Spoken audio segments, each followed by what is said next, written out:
So you got all these opportunities to mix live, but how did you actually learn the tools of the trade before that? Well, I really think the studio experience was able to help kind of lead to that. Everybody knows that in a live setting, whether it's during a worship service or at a conference, you don't have the luxury of time to be able to just kind of stop, interrupt everybody. Hey, can we do that one more time? The vocal's not quite right. It's impossible. But in the studio, you have the luxury of time. So, I worked with a lot of artists who would spend, a day recording a vocal for one song. Babby Mason is somebody that I've had the opportunity and the blessing to be able to work with, where she's so cognizant of the way she wants to craft a lyric and to communicate to people, God's word or God's love or the message of the song, that she's meticulous about how she approaches every word. So I've worked with her, for example, where we'd spend from 9 o'clock to lunch on the verse of a song so that she could communicate that exactly right. So I had the luxury of being able to get it to sound exactly right and to really kind of shape every sound. And mixing for an album, you have the luxury of spending a day sometimes on a whole song so that you can really know exactly what each aspect of the mix is doing. And so to be able to kind of take that mindset and take that experience into a live setting was very helpful because I had the time on the front end in other experiences. I was able to work quickly in a live setting when I didn't have the time because I could sort of automatically go, okay, I know in general this is how a kick drum might want to be EQ'd. And so I could get to a good starting point pretty quickly.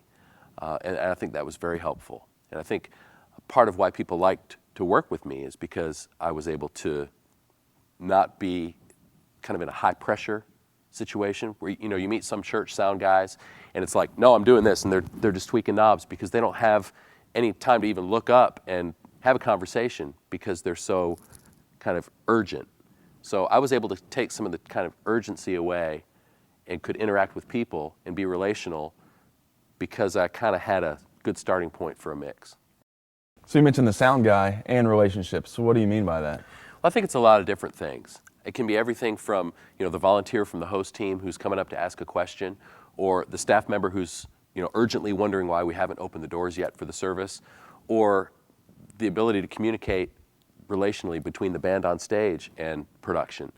I think when people approach the person running sound and all they see is this guy with his head down, twiddling knobs like a madman, they don't understand what he's doing. They don't understand the pressure, whether it's a time pressure or a technical problem or a failure that's happened and he's trying to make it work.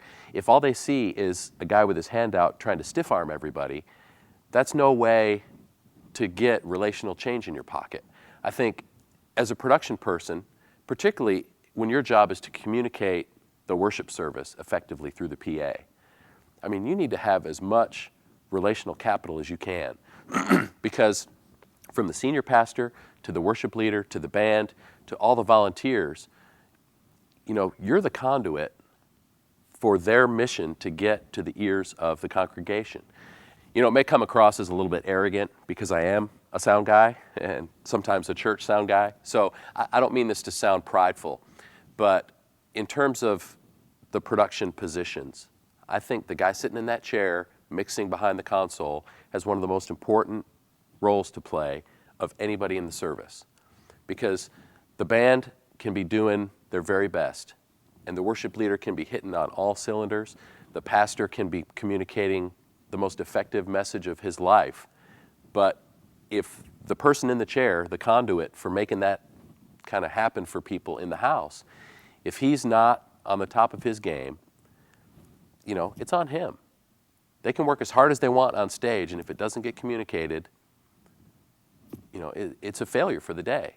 And so it's a huge responsibility. So I think relationally, having that kind of bridge built between the console and the stage is hugely important, because when things do go wrong and there is that time crunch and there is that pressure, that person sitting in that chair needs to know that the people on stage are for him and they're on his team and they want to do whatever they can to make his job easier and make it work.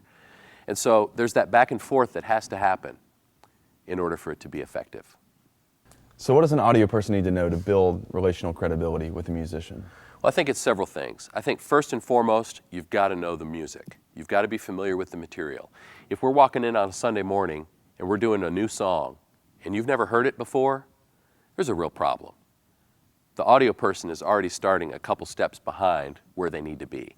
So I would say get with the music director or the band leader or music minister, whoever that person is, well in advance to say, okay, is there anything unusual about this song or this setup that I need to know? Is there a drum loop or a keyboard part or a guitar solo that might be coming up that I need to be aware of? Are there any background vocalists that aren't normally a part of our setup? Is there anything instrumentally that's going to happen that's strange? You know, so that you can be prepared, so that going in, again, you're not caught off guard, and so you're running around trying to make everything happen and don't have time to really engage with what's going on. So it's knowing the material. It's also knowing particular musicians. I think, you know, if you're in a situation where you rotate musicians from week to week or month to month, you might have a drummer who has a particular snare drum that's different from this other drummer. So you need to know how that drum sounds different from the other guy's drum, so that when he walks in, you know, okay, I need to EQ this, or I need to compress this, or I need to tweak this sound a little differently, so that you can have as much information beforehand as you can, so that when the band hits the stage, you're able to connect. Hey guys, you know, how you doing? I'm here to serve. You know, your attitude is always in a posture of how can I help? How can I make this as easy for you as it can be, so that they can be free to communicate what they're there to communicate, so that you're not working against what they're trying to do, that you're making it as easy for them as you can, so that things are set up in advance, so that you're prepared with meeting their needs as much as you can, so that they look at you and go, okay, now what can we do for you? So I said before that it's our job to communicate what's happening on stage. I really believe that in a church setting, and even outside a church setting, that my role as the guy sitting in the chair is a worship leader. My job is to be a conduit for what's happening on stage to get through the speakers. The guys on stage, their job is to lead worship. They don't want to sound bad. They're showing up, they're bringing their A game, they're bringing their best tools, and if I'm not able to help them use those tools in an effective way, then I've failed them somehow, and I've failed my mission. I've failed, you know, the church in the role that they've asked me to fill. So whether I'm a volunteer or a paid staff person, it's really important to understand that this is an important role. I feel like it's a calling for most people. And so the guys on stage, they're wanting you to win. They're rooting for you. And so if that relationship is there, we're on the same team. And too many times you walk into churches and there's this sort of us and them view from the band members to production people. And it's just, we need to change that, because it's about one thing. It's about leading people in worship. So however we can build those bridges, I think it's a huge step we can make. And sometimes we need to take the first step.